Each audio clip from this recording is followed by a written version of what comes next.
Good afternoon, good morning, good evening, whatever time zone it is whether you're in the world. It is your Lore Saviour as we do another campaign diary set in my rendition of Vampire the Masquerade Fifth Edition's Chicago by Night. And you may also notice that on this table here that I have Cults of the Blood Gods, because there was a bit of Hecata shenanigans in this as well.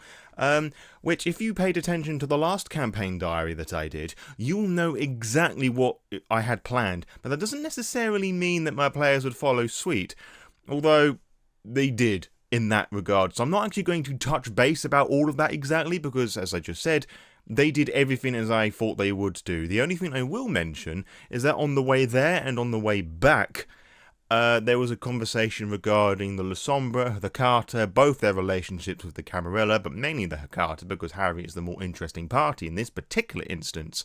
And there was a bit of discussion regarding the promise of 1528, which, to be totally honest, I wasn't expecting to have such a conversation in such a fashion, which is fine, you know. I'm more than happy to waffle about the Hecata and the many necromantic clans and bloodlines. I absolutely love them, and I wouldn't have bought in such Hecata if I wasn't prepared to waffle on about it. I actually really enjoy Cult of the Blood Gods. And, you know, I did a review of it a while ago. You can check it in a card up there. I also did a review of Chicago by Night 5th Edition, which is also going to appear up there. But yeah, great books, and I just really wanted to bring them in, as I've mentioned before. But moving straight onwards from that, I guess, I anticipated that after this conflab, for lack of a better phrase, the players would move on to the next night where we'd focus more on the Elysium stuff. And oh boy, was I fucking wrong with that. And I don't know why I should be surprised by this, to be honest, because if you remember from the previous campaign diary, the Lore Saviour player had their car towed and totaled, and they couldn't pay for having it removed properly, so because all of their money had been drained. So that was going to be the main focus of the rest of the session, and again, it makes total sense for the Lore Saviour who's completely fixated on their finances to try and sort out their money issue as quick as fucking possible, which is exactly what I wanted them to do. And yet, for some stupid reason, I thought they would wait, but no, let's do it now, which that's absolutely fine, because first of all, it gets to test my improv skills once more, which I absolutely have no problem with. I absolutely love being put on the edge like that and, like, you know, work out what they're going to do. And as I've mentioned many times before, I know what's expecting to happen, so I have some basis to work things on. But, you know, it's just lots of fun just, like, seeing them panic and fluster consensually like this and completely be fucked over. Which is funny, because it didn't even bother the player. Like, I mean, yeah, it bothered them they lost their resources, but at the same time, like, they're loving it and really thriving with it, and I absolutely love that. It's awesome. So, Harry Milliner dropped everybody off at the Abyss, which is where the rest of the session unfolded, where there was, like, going through different Google searches and whatnot to try and find out who's responsible. Alex the Ghoul had worked out that a legal transfer of all that money, which have been like millions, I guess, or very close to, had been transferred over to a Ballard Industries. I actually said it was Ballard Enterprises, but then I would correct myself in session. You know, and two of the players are trying to work out what to do with this. The Ghoul was obviously very distraught because the Lore Saviour player snapped at them in the previous session over the phone, and because they're a Ghoul, they take that very personally. And there was an interesting little heart-to-heart between those two, like, trying to regain their control and their composure, and, you know, in ways that Lore Saviour do. And obviously, Alex, being the more human Ghoul, was the one to, like, thrash out and, like, downed a glass of wine, like, through the bottle at the other end of the club sort of thing. You know, there was a bit of hugging and, you know, crying. There was quite a lot of crying, actually, mainly from Alex. You know, they managed to control themselves enough to impersonate a Lore Saviour player on the phone to try and, you know, work out what was going on. Meanwhile, Malkavian and Brujah player, you know, going through the website and trying to ascertain who might have done this, and they saw that it was a family business, sort of.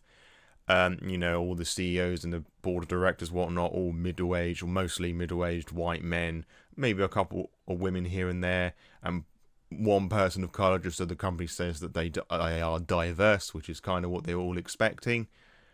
Also, it's pretty in line with Horatio Ballard because all the Venture in Chicago, well, most of them are fucking racist.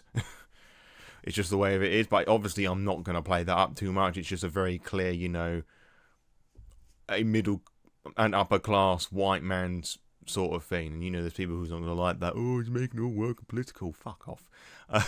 That's all I have to say on that matter. And between the two parties, because a detail I'd forgotten in the previous session is that Le Sombre player had asked the Ghoul to go and phone Crook to see if there's anything that he would know about all of this.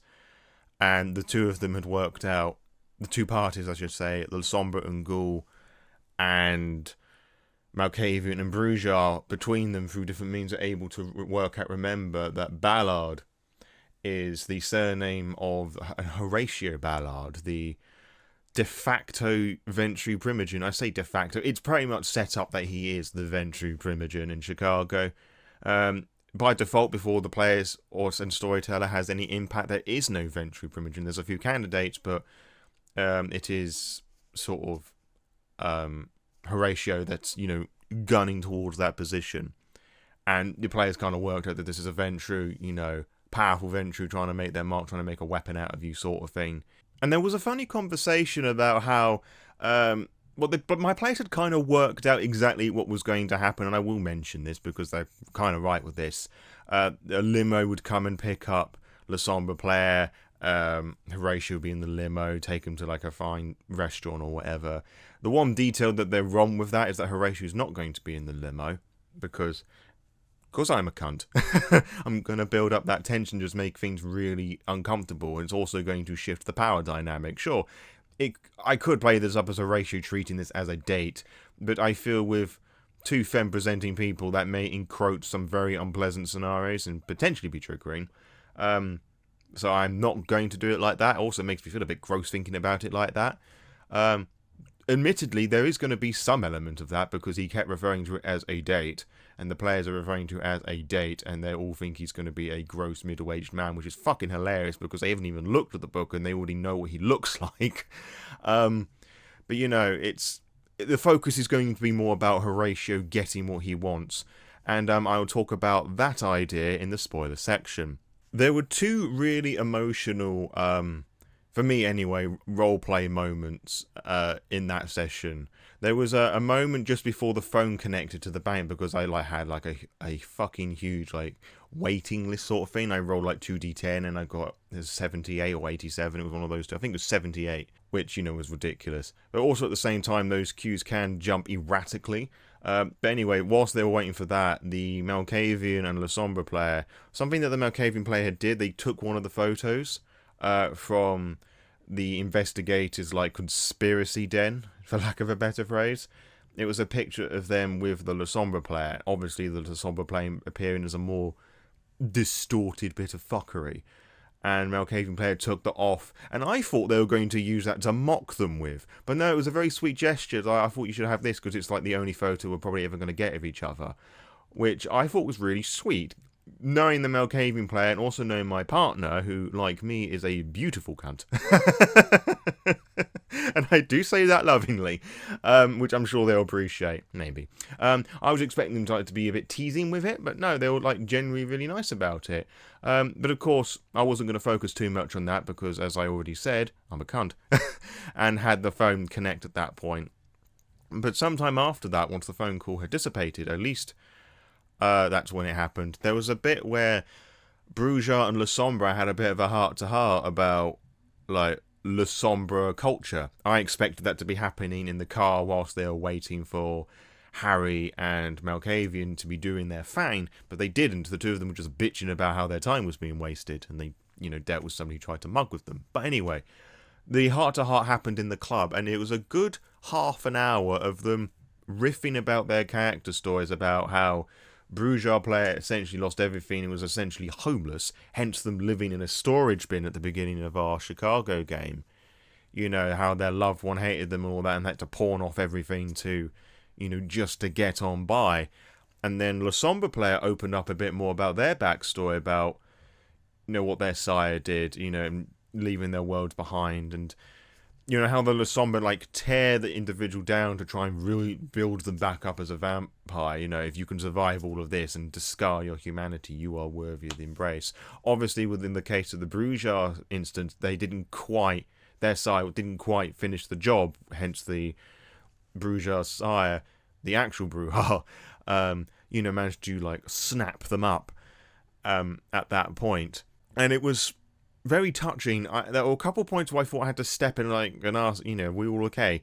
But it turned out everyone was okay, and I didn't feel the need to, you know, just judging the situation. But it was, not to go over, you know, about 30 minutes worth of roleplay, it was a super touching moment. But then the session took another interesting turn, because Brujah player then remembered that with, you know, the Lore Saviour individual stalking them, and, you know, potentially whoever else they have involved with them, their van was left by the Malkavians' haven, and that meant potentially that they were compromised. And so arrangements were made, basically, for them all to, you know, fuck off and keep it low, as it were. This was probably the lowest they've ever been, you know, not trying to cause any trouble, so to speak. But then again, that's partly to do with me throwing just random shit at them and seeing what sticks. So to move on to that, they all left via another car that the Lore Saviour player has. It's probably one that belonged to their sire. They said it was like an SUV sort of thing. And they go back to the van, and of course there's nobody in or around that. But I had somebody spray a pink unicorn on the side of it. And it's a certain individual that I've highlighted before.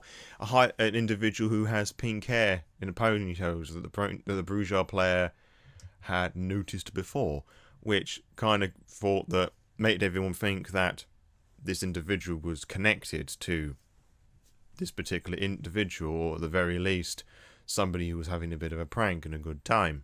Malkavian player took some sewing equipment and whatnot off to their sire's place so they can continue making a dress for their sire for Elysium, which wasn't what I had intended at all. As you may remember, I described that they were going to turn up in, you know, an outfit that made them look like a extra in a funeral scene directed by Tim Burton, which I can still mention, of course, but I think it's really sweet, you know, the extra thought that the players, you know, put into that. So I'm not going to take that away from them. I think that's really sweet. So yeah, that happened, and the sire was very happy, like girl sleepovers, I've mentioned it. Lore Saviour player was safe in their haven, which left the Brujah player, who abandoned the van in a car park somewhere, you know, swapped, you know, SIM cards and phones and whatnot, and the session was left on a cliffhanger with the words, "Hello, Duffy," which really made the Brujah player happy, because it was part of those notes that they sent me about their sire, and part of those notes were they thought it would be really cool when they reveal themselves, they can just, you know, introduce themselves as with that phrase, and I thought that was just brilliant, and that's just sort of aided me in that process. So good on you, Brujah player, and I feel kind of proud and at the same time kind of shitty that I've left it on a cliffhanger, which is where the next session would pick up immediately, which means we're going to enter the spoiler section. So if you don't want any spoilers, particularly if you're one of my players, piss off. And before you leave, do check out the links in the description below for various books and whatnot, where if you purchase it with those links, I get some of the money back because I'm an affiliate on DriveThruRPG. And I can provide more dank lore dimes, book reviews, character creation guides, and all that lovely jazz, and hopefully expand into other systems, possibly on other YouTube channels. And with all of that out of the way, let's get on to the spoilers. So I suppose I should really start with this interaction between the Lore Saviour individual, Inks, or Eduardo to use his real name, and the Brujah player. How the fuck is that going to unravel? Well, annoyingly and awesomely, I use both in equal measures. My players are kind of worked out the general gist of it. There's going to be a conversation about, like, oh, you can still learn the truth, you can still be an anarch sort of thing, come and join the Sabbat sort of thing, yada yada yada. Which, you know, as I said, it's awesome that the players have worked out this, like, what's exactly going to happen, because the players know about this backstory as it is. But it's kind of annoying because I'm kind of becoming predictable and I need to become more chaotic. I mean, I say annoyingly, I mean, it's more in the loving sense, because I feel I have to try and, like, be a bit more creative with what I do. So it's not a bad thing. It's like, oh darn it, they've ruined everything. It's not that at all. It's like, oh darn, it's not going to be any surprises for you. But there is, because it's not going to be a case of like bonk over the head with like a, you know, thrown into the van with a shovel sort of affair. Nah, that just seems a bit too easy. Because, you know, as I mentioned earlier on, the Lore Saviour Sire hasn't done the job properly. They can still wear them down. There's all that emotion that they can do. If they can't wear them down in their mortal years, they're going to wear them down in their vampiric existence, which makes the whole fucking ordeal far more threatening now. And I'm also adding in a item to their attire. Because one of the things that happened in this little heart-to-heart 30-minute roleplay between Brujah and Lore Saviour is that the Brujah player mentioned that they pawned off like their engagement ring, you know, for some money, and I thought, well, fucking Lore Saviour Sire's having that now. Like, he's gonna wear that around his neck just to be a spiteful little shit. Because why the fuck not? You see, the dangerous thing being a storyteller, me being a storyteller for any of my players, because you mentioned just the smallest things, I'm going to take it, I'm going to ruin it for you. Consensually, of course, because we don't want to cause trauma, because trauma is bad, very bad. But there is going to be that conversation about, you know, joining the side, the sort of like becoming a true anarch sort of thing. And I'm going to have Ink sort of mention, you know, like how the Lore Saviour often like the spearhead of the Sabbat and the anarchs. But he's going to mention the actual true, how actually it was this Brujah are really still, technically speaking, the first anarchs, because they were a bunch of Spanish Brujah like standing up to their elders and whatnot, like about 100 years before the Lore Saviour did anything. And of course the Brujah were the ones that spread the message across, so, you know, that's just as important, if not more so. You know, to try and play with the Brujah's emotions a bit more, to kind of see that, you know, you are still an anarch, it's just what you're aiming for is just wrong. So Lore Saviour individual Inks is not going to force him to join, at least not outrightly shove him in a van sort of thing, because there's still other things I want the Brujah to do, you know, ponder over their unlife choices. You know, as I said in a previous thing, it's a game of inches and degrees. So that's what I'm going to do. And I also remembered earlier on today, actually, as I was walking my dogs, that encounter with the Brujah Sire, the actual Sire, hasn't happened, that heart-to-heart. And I'm going to have them phone up, thinking, oh shit, I need to speak with them sort of thing. But no, that's not what's going to happen. I'm going to have the SI drop on them, because, you know, the Sabbat are in town, Lore Saviour, you know, Project Blacklight, and I'm going to have them make a mad dash for it, and depending on what the Brujah do, Inks is going to be either particularly helpful or unhelpful. It's like, if he dies, he's not worthy. But if he shows a bit, you know, I'm going to judge it by ear and see what happens, but I suspect that Inks is not going to be particularly helpful with the Brujah regarding their safety. So that then moves on to Elysium, I guess, which all the stuff in the previous recap session, which you can check out in the playlist that will appear at the end of the video, is all still going to happen, so there's not really much I can change there at this time.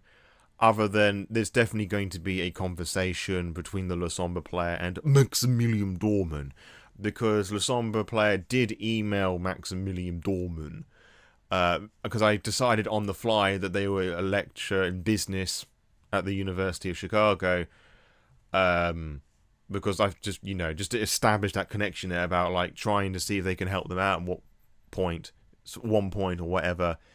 There's a conversation about them being a Mwala, you know, sort of like an inferential mentor sort of thing. And I never really saw Maximilian Dorman as somebody with all that much influence. It's just, especially as, you know, affiliated with the Sabbat. Like, I imagine that despite his age, he is still quite low on the pecking order sort of thing. Not quite Edward Neely sort of bad, but, you know, not far off.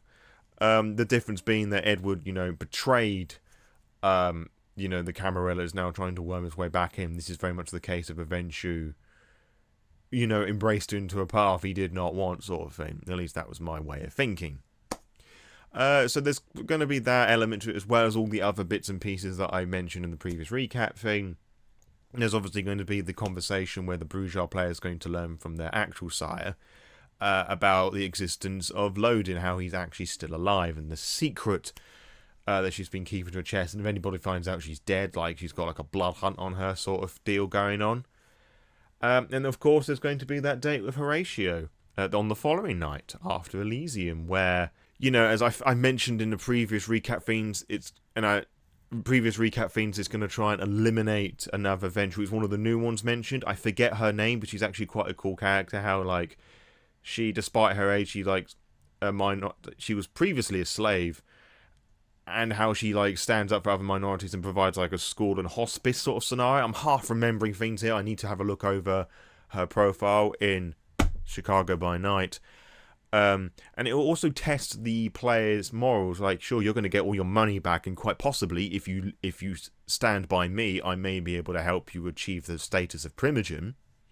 Or are you going to protect and do the right thing and not remove somebody who's clearly doing a very fucking good thing, and then try and take the risky thing of getting your money back?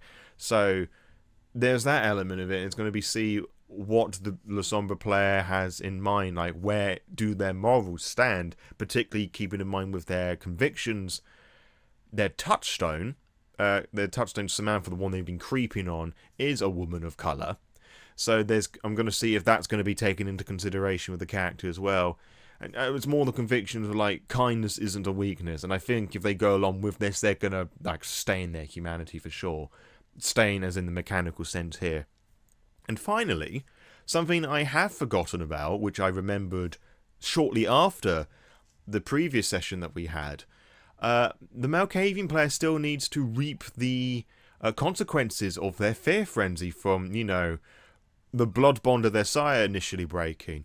And why my idea was that, and I initially mentioned that this was going to bring in the Guru into Chicago properly, because it was hinted that they're in and around, skulking around places. The Malkavian player is obviously going to Elysium with their sire, and they are going to notice that there's going to be somebody staring at them aggressively, and they're talking to somebody like a child sort of thing, like points at them. Malkavian player may go and talk to them. I imagine the sire's going to notice too, and if it's not going to be them that talks to these staring individuals, it's going to be the sire. So I'm going to force the player's hand in one way or another, and it's going to be a guru mother who's like, you scared the shit out of my kid, Leech. Apologise now, or I'll split your brain in two, sort of thing. Now, depending on what the Malkavian player does, they may inform them about the things that they've happened, which will bring the Guru a bit more into the whole plot line, which will sort of ramp up the tensions a bit more. Because Damien already knows about the Guru getting involved with Chicago, which makes things puts things on a knife's edge, because if you know the history of Chicago in the World of Darkness, following 2nd edition and the War of Chicago, the Guru and Kindred, they don't get on, but they have a truce, and in 5th edition that truce is like amplified a bit more by Kevin Jackson. Like, you can do whatever you want, but you stay out of these districts. Anybody outside of these districts is like fair game, sort of thing. I'm assuming Malkavian player is going to mention that, hey, there's some weird shit going on and we're not wanting to get involved, which is going to enforce the coterie to get involved with the Guru a bit more, which is going to accelerate the Black Spiral dancers getting involved. And I will need to give some further thought about how I'm going to connect the Sabbat and the Black Spiral dancers. Maybe the players are going to try and confront Inks head on, and so he's going to lead them to a place where the Black Spiral dancer, the Krynos born with the goat horns that I mentioned a few sessions ago. But I suspect that's going to be after the visit to the Midnight Circus, which is rapidly approaching. So I kind of need to read that source book at some point, which is sort of like sitting down there in a shelf.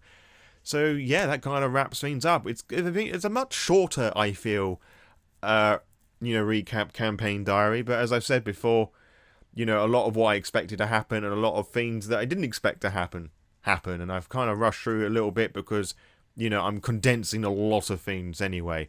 But regardless to all of that, I hope you all enjoyed that, and I can't wait for you all to see next campaign diary, and I can't wait to run the next game and see what the fuck my players get up to. And I'm sure, and I know they are looking forward to whatever shit I throw at them, and they're very excited to see how we handle that La Sombra situation. They're very excited for the smart and formal Elysium, and who fucking knows what's going to happen, because I have ideas, but that doesn't necessarily mean they're going to listen to them. So, of course, if you haven't done already, subscribe, like, check out the various things in the description below, support the channel, both YouTube-wise with the algorithm, support it financially by purchasing any of the books in the description below for your own games of Vampire and World of Darkness.